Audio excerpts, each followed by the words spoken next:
Welcome back to a brand new episode of Heaven and Earth at 43.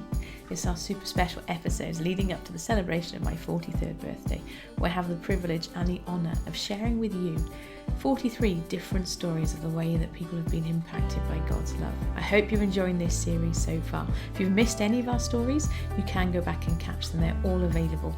On YouTube, we have a playlist for these stories and similarly on Facebook as well. But all of them are about God's heart, and today's story from my friend Acelia is no exception. I'm really excited to share Acelia's story with you. She's a friend who I've only known since September, and yet, you know, when you meet people and you get to know people and you share your heart and do life with people and you feel like you've known them for almost forever, Acelia is one of those people. So she's another one who I describe as a very dear friend, and I'm just honoured to get to do life with Acelia.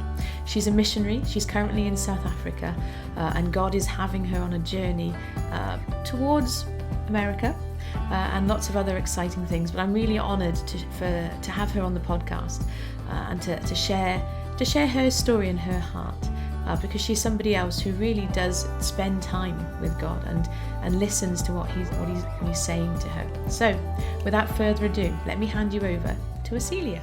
So, this all happened on my first trip. My first mission trip, and we went to Khansi. It's a very small village in Botswana, and Botswana is in Africa.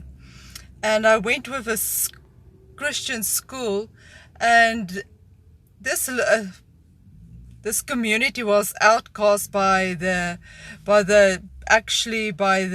town, because they just said they don't belong here.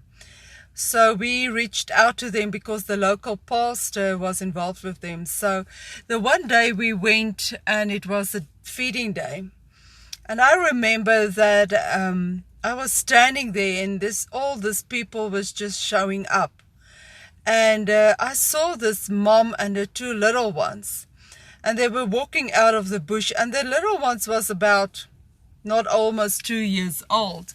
And they could barely walk, but they were carrying containers for water, and they did not even have shoes on or anything, but they were following their mom. And with this little fat stomachs and everything.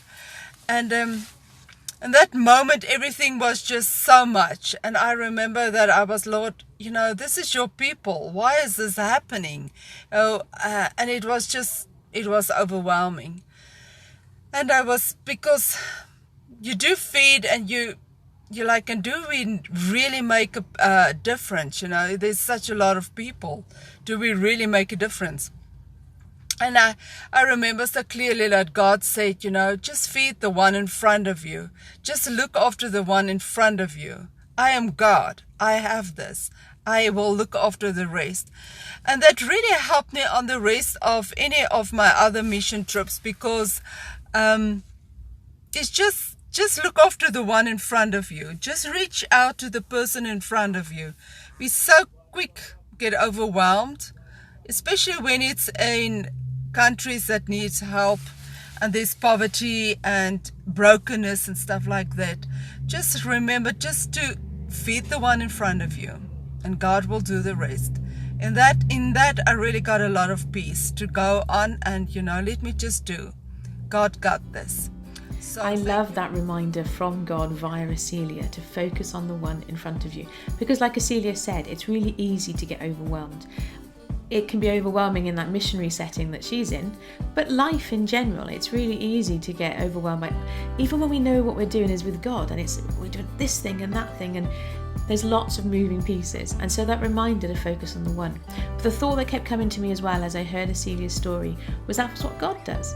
There's the story of the shepherd who leaves the 99 sheep and goes off to seek the one, and the celebration that happens in heaven when that one is found and returned to the flock. There is no end, no path that Jesus won't journey down. There is no end that God won't go to be reunited and to do relationship with us. And so that was the other whisper, the other reminder I got as Acelia shared as well. Yes, God loves the world, but it's really, really important that we get those reminders that God's love is for everybody, and it's also very, very personal as well. And so, part of the Christian tradition is we talk about praying the prayer. And I've shared with you before, I prayed the prayer when I was 12. But that wasn't a relationship. Doing day-to-day life with God, that personal, talking to him, asking him questions. You are unique. You are his number one. And yes, he's got lots of favourites and lots of number ones. We're all his number ones. But you are his special child. You are his son or his daughter. You're his work of art. And he loves to do life with you. And so I just want to say a special thank you to Acelia for reminding us of that through her story today.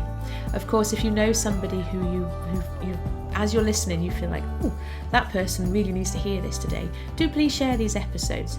And if you're not already subscribed or liked or following, depending on the context of where you're enjoying this episode, do that so you don't miss the rest of the stories in this series. We're now on number 8, I believe, at the time of sharing this one. So we've got lots more to go. We're going all the way to 43. Quite candidly, we might end up going past my birthday. It seems that might be the case. But we'll see. We'll wait and see how these go. But more than anything, I just feel so honoured to get to share these stories with you, and I hope that they are a blessing to you. I look forward to sharing the next story with you very, very soon. You'll see in the show notes a link to where you can follow Acelia on Facebook. Like I say, she is on a journey, and she's keen to tell parts of her story and have you come along for the ride and see all the amazing things that God is doing. So please do follow her so you don't miss out on any of that. And in the meantime, as always, thank you for being here. Thank you for being on this part of this journey with me as well. I feel so honoured to be here with you. I look forward to sharing the next story with you very, very soon. Take care. Bye-bye.